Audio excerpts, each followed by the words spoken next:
आज के इस वीडियो में कक्षा 9 प्रश्नावली 5.1 का जो प्रश्न नंबर 2 है उसको हल करेंगे। दिया है निम्नलिखित पदों में से प्रत्येक की परिभाषा दीजिए। क्या इनके लिए कुछ ऐसे पद हैं जिन्हें परिभाषित करने की आवश्यकता है? वे क्या है और आप इन्हें कैसे परिभाषित कर पाएंगे? तो यहाँ पे जो दिया है समांतर रेखाएं, तो समांतर रेखाएं क्या होता है? 2 या 3 से अधिक सीधी रेखाएं जिनके बीच की दूरी एक समान हो और एक दूसरे को प्रतिच्छेद न करें उसे हम क्या कहते हैं? समांतर रेखाएं कहते हैं। जैसे मान लीजिए हमारा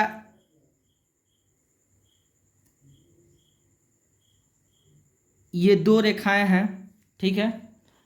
अब ये जो हमारा रेखा है, जो इसके बीच की दूरियां हैं ना, यानी दूरी है, ये क्या है? एक बराबर एक समान है, ठीक है। ये जो हमारा रेखा है ना, ये इधर हमारा चाहे आगे चाहे पीछे कहीं एक दूसरे से प्रतिच्छेद नहीं करेगा। प्रतिच्छेद का मतलब ये कट नहीं करेगा, ये सीधा एकदम जाएगा। ये भी हमारा कहाँ जाएगा? सीधा।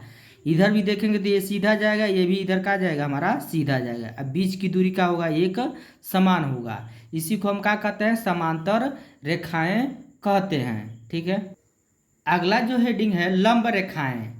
तो लंब रेखाएं क्या है? यदि 2 रेखाएं जो एक दूसरे से समकोण पर प्रतिच्छेद करते हैं तो वह लंब रेखाएं कहलाते हैं। जैसे ये हमारा दो हमारा रेखा है, ये समझिए, ये वाला यल वाला एक ऐसे है, एकदम सीधा लंब है इस पे, ठीक है। तो एक दूसरे कहाँ प्रतिच्छेद कर रहा है? तो इस बिंदु को प्रतिच्छेद कर रहा है, यानी यहाँ पे कितने अंश का कोण बनाएगा? हमारा 90 अंश का कोण बनाएगा, ठीक है। यही हमारा क्या होता है? लंब रेखा होता है। यानी ये समझिए जो हमारा एक सीधी रेखा ऐसे लंब रहेगा, सीधा एक बनेगा, यानी समकोण बनेगा, वही क्या हो जाएगा? हमारा लंब रेखा हो जाएगा, ठीक है। अगला जो हेडिंग है हमारा रेखाखंड। रेखाखंड रेखा का वह भाग जिनके दोनों सिरे निश्चित होते हैं। यानी ये हमारा इस बिंदु का नाम ए है और इस बिंदु का नाम क्या है? बी है, ठीक है। जो हमारा दोनों सिरे का होता है निश्चित होते हैं, ठीक है। ये फिक्स होते हैं, निश्चित होते हैं, ठीक है। इसी को हम क्या कहते हैं? रेखाखंड कहते हैं, ठीक है। अगला जो है हमारा हेडिंग है वृत्त की त्रिज्या। तो वृत्त की त्रिज्या होता क्या है? वृत्त के केंद्र से परिधि तक की दूरी को हम त्रिज्या कहते हैं। जैसे ये हमारा वृत्त हो गया, ये हमारा क्या हो गया? वृत्त। अब वृत्त का जो हमारा केंद्र है, समझिए केंद्र, इसी को हम परिधि भी कहते हैं। क्या कहते हैं? परिधि।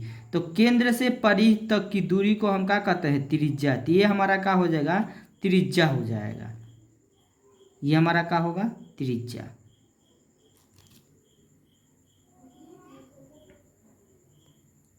अगला है वर्ग। वर्ग 4 भुजाओं के बंद आकृति को वर्ग कहते हैं, अर्थात जिसका प्रत्येक अंतःकोण कितना होता है? 90 अंश का होता है। जैसे मान लीजिए ये हमारा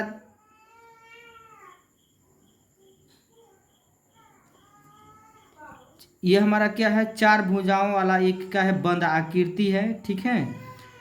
ये प्रत्येक कोण कितने अंश का बनाता है? हमारा 90 अंश का बनाता है। इसी को हम क्या कहते हैं? वर्ग कहते हैं। और जिसके भुजाएं का होता है? हमारा एक समान होता है, ठीक है। यही वर्ग कहलाता है। तो वीडियो अच्छा लगा है तो लाइक करिए, कमेंट करिए। यदि चैनल पर पहली बार है तो चैनल को जरूर सब्सक्राइब करिए।